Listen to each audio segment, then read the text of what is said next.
paano ginamit ng Panginoon ang magkapatid na kambal para maging pagpapala sa iba. They told us na they couldn't continue their schooling. Gawin na lang yan siya kasi urgent mo talaga yung need. Batchmates lang yung din namin yung tutulungan namin. Be the one! Susunod na.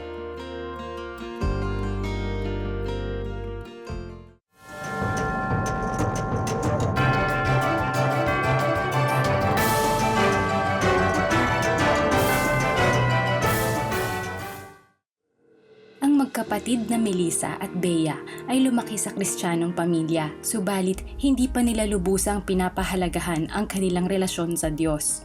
Super busy na to the point na studies talaga first, always. The point na pag Sunday, magdala pa rin ng schoolwork sa church. Parang wala talagang peace kahit na nasa bahay. Most of our time, even during weekends, we're always in school.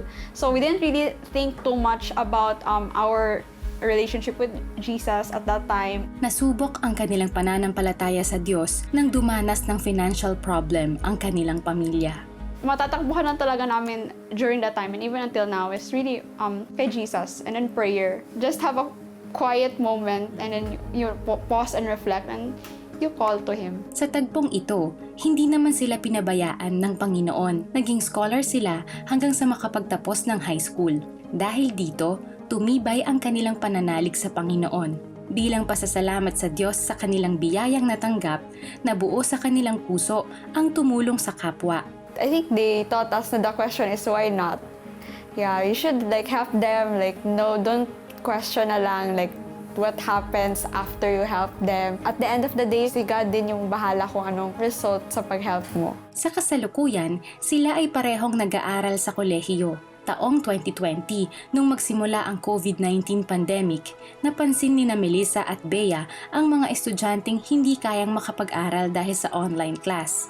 Kung kaya, At first, we were really just planning to help one student. When we posted about it, because that's how we crowdfunded, laptop because those students, they told us na they couldn't continue their schooling sa online na setup. They'll probably take a gap year kasi they were also our batchmates naman. Gawin na lang yan siya kasi urgent mo talaga yung need. And then makarelate kami kasi students mo din kami. Batchmates lang din namin yung tutulungan namin. We post sa social media everyday. Meron din pang encourage or meron ding mga verses na pang pang remind sa people na makakita. Kahit hindi sila makadonate pero ma-remind lang sila of something good of God sa feed nila. dininig ng Panginoon ang kanilang dasal. Marami ang tumugon sa kanilang panawagan.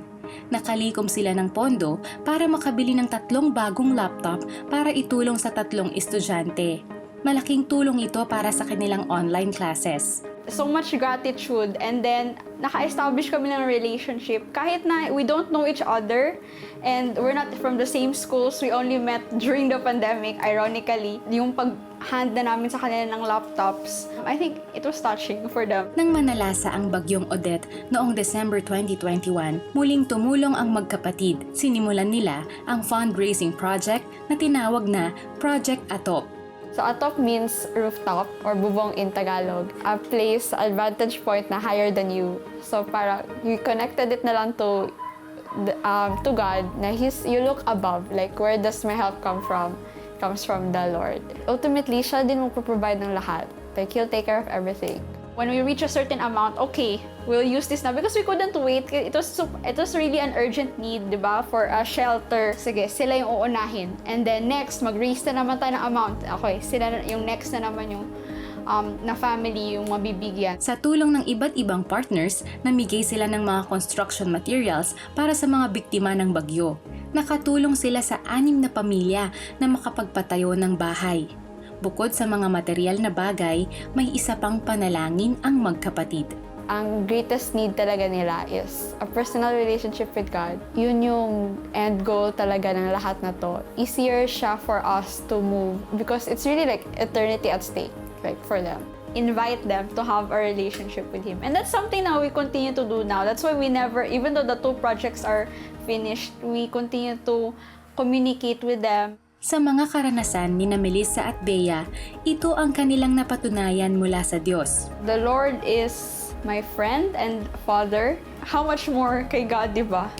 And then not just to me, but to all of his children. On time talaga siya. Hindi siya late. Always perfect timing. Jesus is after their hearts and having a relationship with them and drawing them closer to Him. Higit sa sariling pangangailangan o kakulangan sa buhay, nakafocus ngayon ang kambal sa pangangailangan ng iba. Ang sabi nga ni Jesus sa Matthew 25 verse 40, "Nang gawin ninyo ito sa pinakahamak sa mga kapatid kong ito, sa akin ninyo ito ginawa." Amazing how Melissa and Bea, in spite of their own needs, put others before themselves and did this fundraiser to help people. And it's ongoing. And what hearts, what caring and loving hearts. Yeah. They Amazing. became vessels of God's compassion for others. Diba? Grabe. Two are better than one talaga, no? So maybe today God is asking you that same question. Who can you encourage? Who can you help? Who needs to experience God's love through you? You may not be able to change the whole world, but you can make a difference in someone else's life, in someone else's world. Just like Melissa and Bea, don't wait for the perfect moment before you start serving. Use what God has already placed in your hands. God can use your time, your talent, your resources. Konti man yan o marami. And even your simple act of kindness to bring hope to someone else's. But the truth is, we can't love like Jesus unless we've first experienced His love ourselves. And that's why the most important relationship you and I can ever have is a personal relationship with Jesus Christ. He is the greatest example because the Bible says He is love. He's the greatest example of what it is to serve others, to give Himself for others. He gave His very life on the cross so that we could be forgiven, so that we could be restored and have eternal life. And if you have never opened your heart to Jesus, you can do that right now. You can receive His love, His forgiveness, that new life that He's freely offering you this very moment. Let's pray. Dear Jesus, thank you that you willingly laid down your life. You went to the cross. You shed your life's blood. You died. You rose again. Lord, you paid for all of my sins. Even when I did not deserve, you did it for me. Thank you, Lord, for that one great act of love, the greatest act of love of all times. And so I come to you, Lord Jesus, confessing all my sins and asking you to forgive me. And right this very moment, I open my heart's door and I invite you into my life to be my Lord, to be my Savior. Thank you that your word says, when I confess you as Lord and Savior and I believe it in my heart, I shall be saved. And not just me, but my whole family. So right now, Lord, I want to do that with all my heart. Jesus, I confess, you are my Lord. Jesus, I confess, you and you alone are my Savior. Thank you for loving me, and thank you for willingly saving my life on that cross. I pray this prayer from my heart. In the name of Jesus, amen and amen. Sumabay ka ba sa prayer at tinanggap si Jesus bilang Diyos at tagapagligtas? Balitaan mo naman kami. Please send us the message, "Yes, tinanggap ko si Jesus," through text or via the 700 Club Asia Facebook Messenger or comment section ng YouTube channel. O tumawag sa Prayer Center para mapagdasal ka namin. Grow in your faith. Join our online Bible study group today. Just type BSG in the comment section of the 700 Club Asia YouTube channel or Facebook Messenger to receive details.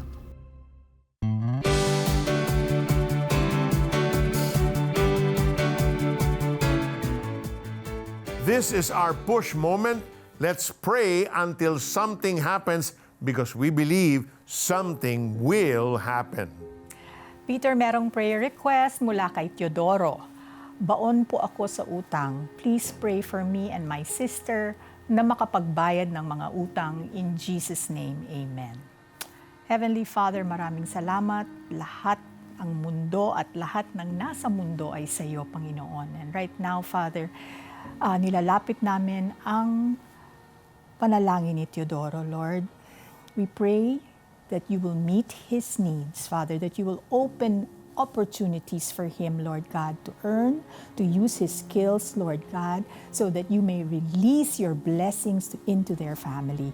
Lord God, we pray, Father, na gagawa kayo ng paraan kahit walang nakikitang way ang pamilya na ito, because miracles, you are the God of miracles. Lord God, we also pray kung ano man ang itinuturo mo sa kanilang pamilya, Lord, na yung kanilang mga puso ay maging malambot sa iyong pagtuturo. Lead them through your Holy Spirit and bless them. In Jesus' name. Amen and amen. Ito naman prayer request mula sa ating YouTube viewer na si Marisa. Sabi niya, please pray na mawala ang mga pula-pula ko sa katawan, braso, binti at hita, at sana makapasa ang anak ko sa board exam. So Father, we just declare your prayer, your healing over Marisa. Lord, whatever those red spots are all over her body, we command them to go in the name of Jesus. You are bruised for her transgressions, crushed for her iniquities. The punishment that brought her peace was upon you. And by your wounds, Marisa is totally healed. And Lord, we pray for her request, for yung anak niya, Lord, makapasa sa board exam. Favor be upon her anak, Lord, even so now, in the name of Jesus. Amen and amen. Kung mabigat man ang inyong pinagdadaanan, hindi po kayo nag-iisa. Kasama ninyo kami sa prayer. Kung may prayer request po kayo, mag-comment lang sa aming mga social media platforms o di kaya ay tumawag sa CBN Asia Prayer Center. Ang aming contact information ay nasa inyong TV screen. And if you've experienced God's move or a miracle in your life, we'd love to hear from you as well. It would be our joy to listen to your testimony and to thank the Lord together for your answered prayers. Susunod, batang lumaki na mahina ang pandinig, muling nakarinig ng malinaw. Paano to nangyari? Abangan yan sa pagbabalik ng The 700 Club Asia. Hi everyone! Ako po si Karen Ibasco. Watch Kay Lord, May Power Ka, and witness stories of miracles, breakthroughs, and hope. From August 10 to 14 and August 17 to 21, 9 p.m., live streaming on the 700 Club Asia Facebook page and YouTube channel. 12 midnight, live on GMA. Sa anumang sitwasyon, pray and have faith dahil kay Lord, may power ka. God bless.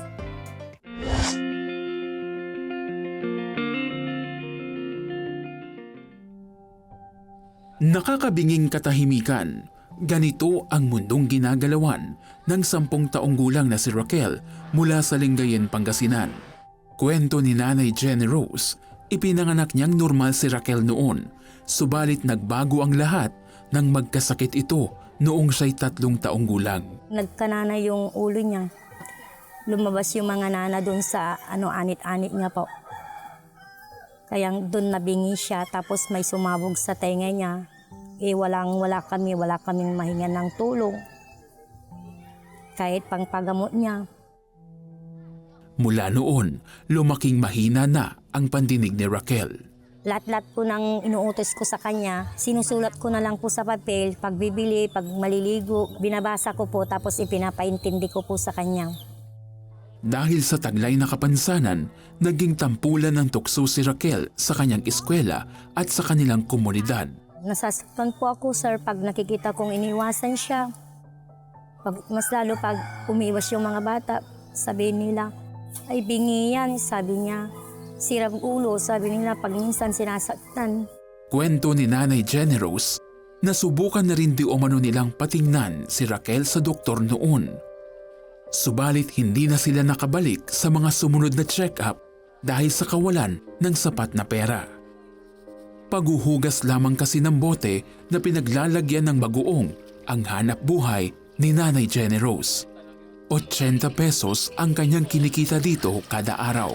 Matagal ko nang pinangarap na magka-hearing aid si Raquel pero wala talagang makatulong sa amin. Nagdadasal po ako gabi-gabi na sana gumaling yung anak ko tapos sana mabigyan kami ng blessing. Tinugon ng Panginoon ang dasal ni Nanay Jenny Rose para sa anak na si Raquel nang magtungo ang team ng Operation Blessing sa Lingayen, Pangasinan. Isa si Raquel sa mga nabigyan ng libreng hearing aid mula sa Operation Blessing. Tuwang-tuwa po siya kagabi nung sinuot namin yung hearing aid niyang dalawa. Sabi niya po, ang lakas-lakas naririnig ko na, sabi niya. Meron na. Meron na. Salamat po. Masaya din ako dahil hindi na binubuli yung anak ko. Binigyan din ng Operation Blessing ang pamilya ni Nanay Jenny Rose at Raquel ng food bag na laman ay bigas at iba pa nilang mga pangangailangan. Bakas sa kanilang mga mukha ang ligaya sa regalong natanggap. Dahil sa inyong suporta sa CBN Asia, nakakapagbigay tayo ng bagong pag-asa sa mga kababayan nating nangangailangan. Nagpapasalamat pa ako sa Operation Blessing dahil nabigyan po ang aking anak na si Raquel Kasaklang na malaking tulong po sa kanya dahil gustong-gusto niya pong mag-aral dahil naririnig na niya na po lahat ng sinasabi ng mga tao. Thank you. Thank you, Lord, that Raquel can now hear. And thank you to all our donors because through Operation Blessing, nagawa yung para kay Raquel. Her life is totally gonna change now. Oh yeah, beautiful smile, di ba? Ang kwentong ito ay paalala na ginagamit ng Diyos ang mga ordinaryong tao para makagawa ng mga pambihirang bagay.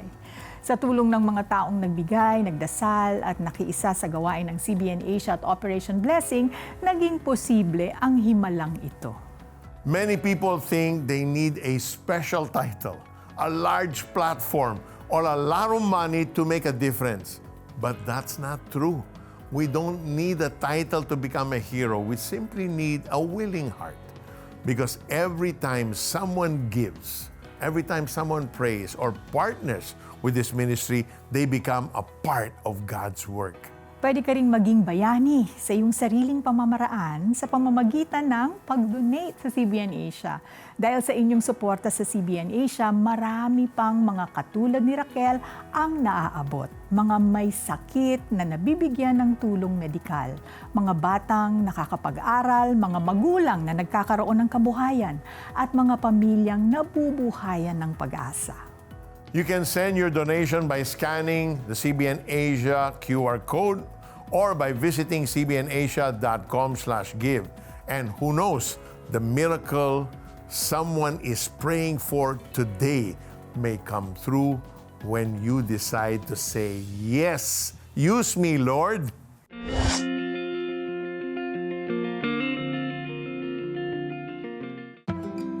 Ang salita ng Diyos ay isang tanglaw. Liwanag sa dilim, gabay sa naliligaw.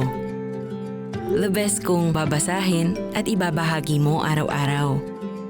Dahil ang ilaw ng mundo ay ang salita na namumuhay sa iyo. Panahon na upang maging tanglaw.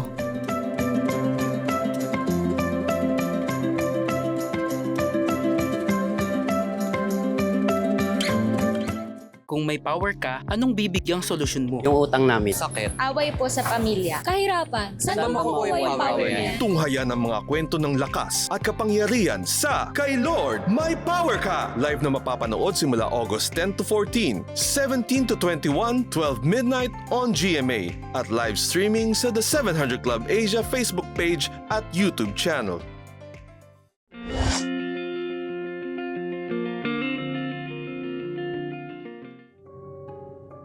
Namulat si Gel sa isang pamilya ng mga espiritista. Sa kanyang paglaki ay nabuo ang mga katanungan sa kinagisnang relihiyon. Sila ay nagagamit para to predict the future and even kausapin yung espiritu. Maaring yung espiritu na hindi natin, para sa akin, hindi ko masabi na espiritu ng mga patay o kay espiritu ng Diyos. Nakita ko ay walang makikita na basihan sa Biblia na ito nga ay talagang galing sa Panginoon. Ang mga kwestiyon sa isipan ni Gail ay nagtulak sa kanya upang hanapin ang kahulugan at layunin ng kanyang buhay sa pakikipagbarkada at sa pagnanakaw.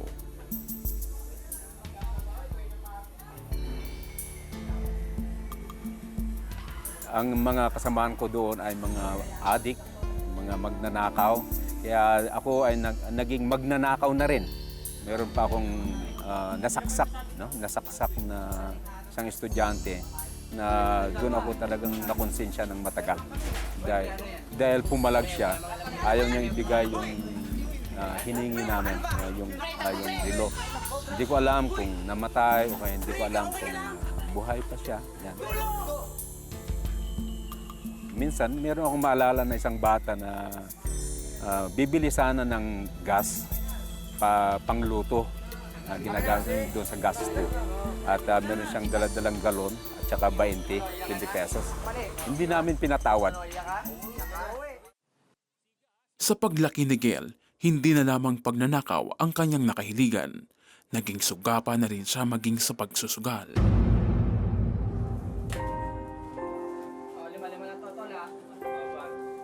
Master ko yung gandun. Pagdating sa sugal, sa pusoy. Yan. Pagbaraha ko yung ginagamit, talagang nananalo ako. Hanggang natuto na ako magsinungaling sa aking magulang.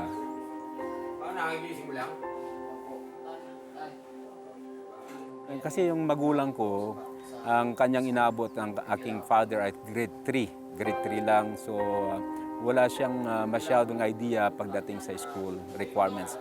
So, Dad, meron akong project. Dad, meron akong kailangan namin magbayad. Dad, meron kaming mga babayaran na ganito. So, bigay lang sila ng bigay. Kita ko yung sacrifice nila. Bagamat ilang beses nang muntik na huli ng mga pulis, hindi pa rin natinag si Gail. Sa halip ay lalo pa siyang tumapang sa kanyang pagnanakaw. Hanggang isang araw, meron akong kaibigan na tinalo ko sa sugal. Gusto na niyang bumawi. Kaya magnakaw doon sa kumpanya. Ay, malalaking kabli yun. Hawak-hawak niya itak. Inakyat niya yung electric post para putulin yun. Kasi mahal din yung tapon na yun. Doon siya nakuryente. Sa pagdaan ng mga araw, lalo pang lumala sa bisyo si Gail. Naging hayok na rin siya sa paggamit ng rugby. Pag naka-high ka kasi, napakaganda yung pakiramdam mo. Walang problema. Kahit anuman yung family problem, anuman ang problema sa school, bagsak ka man, pwede mong tawanan yon, no? Masayang masaya. No? Nakikita mo, lalong na kasama mo yung mga kabarkada, tawanan kayo. Feel mo na ikaw ay in doon sa barkada. Hanggang isang araw, nagising na lamang si Gail sa totoong estado ng kanyang buhay. Naapektuhan na ng kanyang mga bisyo ang kanyang pag-aaral. Kaya bumagsak ako ng 2 beses. Wala akong kamalay-malay dahil nga inaabsinan ko yung mga subject ko. Hanggang nalaman ko na lamang na bagsak, puro bagsak. Kaya laging pinapatawad yung magulang ko. Sa pagdaan ng mga araw at taon, isa-isang nawala ang mga kasamahan ni Gail. Sa yugtong ito, nagsimulang makapagmuni-muni si Gail sa takbo ng kanyang buhay. Doon ako nag-isip na ba't ganito, yung mga close friend ko, isa-isa silang namamatay. Meron pa nga kaming picture na 3 kami. No? Nasa gitna ako. Lahat ng suot namin ay puro ninakaw. Sabi ng mga kaibigan ko na iba, oh, ikaw ang unang mamatay dahil nga ikaw ang nasa gitna. Pero pag tinitingnan ko yung picture na yun, lahat ng nasa left and right ko, sila namatay. Sila na-salvage. Sa tulong ng isang kaeskwela, naimbitahan si Gail sa isang youth camp na nagbukas ng kanyang puso para sa pagbabago. Naalala ko yung aming speaker. He preached about God's love, about God's grace, yung kanyang forgiveness. Nung siya nag-invite, naramdaman ko yung talagang conviction sa puso ko. Pero inignore ko Dahil ayaw kong i-give up yung mga bisyo ko. Hanggang kinagabihan,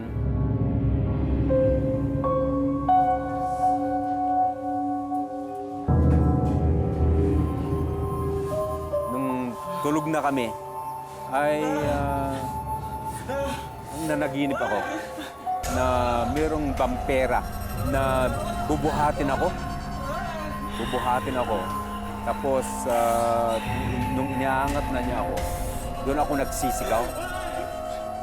Tapos yung katabi kong pastor na nagising.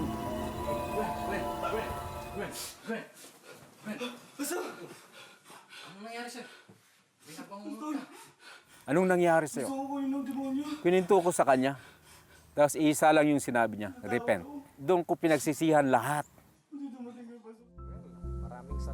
Kasabay ng pagsuko ni Gel ng lahat ng kanyang mga bisyo at dating gawi, sinimulan niyang yakapin ang Panginoon sa kanyang buhay. Namuhay siyang naaayon sa salita ng Diyos. Nakilala ko si Kristo, ibang-iba na yung aking pananaw. At doon nakilala ko rin yung girlfriend ko, itong misis ko. Dinala ko siya sa Panginoon, sa church, at doon din niya nakilala ang Panginoon sa kanyang buhay. Naging banayad ang pagbuhos ng mga pagbabago sa buhay ni Gel. Natapos niya ang kanyang pag-aaral at kalaunan ay naging rehistradong arkitekto. Ginamit niya itong daan para makapagtrabaho sa iba't ibang mga bansa. At habang isang OFW, ibinahagi ni Gel sa maraming kapwa Pilipino ang magandang balita ng kaligtasan na hatid ni Jesus. Naging aktibo siya sa church planting sa iba't ibang mga bansa, katulad sa Saudi Arabia, Hong Kong at Canada. Ang kanyang katapatan at pagpapagal sa Panginoon ay hindi nasayang. Bumuhos ang maraming pagpapala sa kanyang buhay. We established a training school, computer training school, and meron kaming transportation business, yung taxi, jeep, at saka water refilling station, and lemon plantation. Nakikita ko yung the Lord is blessing the labor of my hand. Kaya doon ko napapatunayan yung natuto talaga yung Philippians 4:19 na God shall supply all your needs according to His riches and glory in Christ Jesus. Kaya napakabuti ni Lord, napakabuti niya sa buhay ko at doon ko na-appreciate na yung talagang pagpapala ko ay yung grasya ng Panginoon. Tunay na sa piling ni Kristo ay walang imposible. Gaano man karumi ang ating nakaraan, kaya niya tayong baguhin na ayon sa kanyang imahe. Walang makapagbibigay ng kapayapaan, kagalakan, kasagutan sa ating pangangailangan kundi ang ating Panginoong Hesus lamang. Nasubukan ko na yan, kaya mga kabataan, subukan ninyo rin ang Panginoon. Hindi niya kayo bibiguin. And tonight, we've seen that heroes don't always wear uniforms, hold positions of influence, or make headlines. Sometimes they're students, like Hannah and Bea. Sometimes they're ministry partners who choose to give. Sometimes they're ordinary people who simply care enough to help. And that's the heart of our theme. Be the one. Be the one. Be the one who notices. Be the one who prays. Be the one who helps. Be the one who obeys God. Because when God touches a heart, an ordinary person can become an instrument of extraordinary hope. Sabi nga sa Isaiah 6:8, "Then I heard the voice of the Lord saying, Whom shall I send? And who will go for us? And I said, Here am I. Send me." Thank you for joining us. See you again tomorrow, same time, same channel. God bless you all. God bless. Ngayong Martes, Sino ba ang mga bayani? ang dating bokalista ng River Maya natagpuan ang tunay na ama. Ang magician na ayaw sa hokus-pokus at katiwalian sa kumpanya. Ang artist na nilabanan ang depresyon at ginamit ang sining upang magbigay pag-asa. Mga ordinaryong tao. Na gumawa ng ekstraordinaryo. Heroes Among Us. Dito lang sa The 700 Club Asia.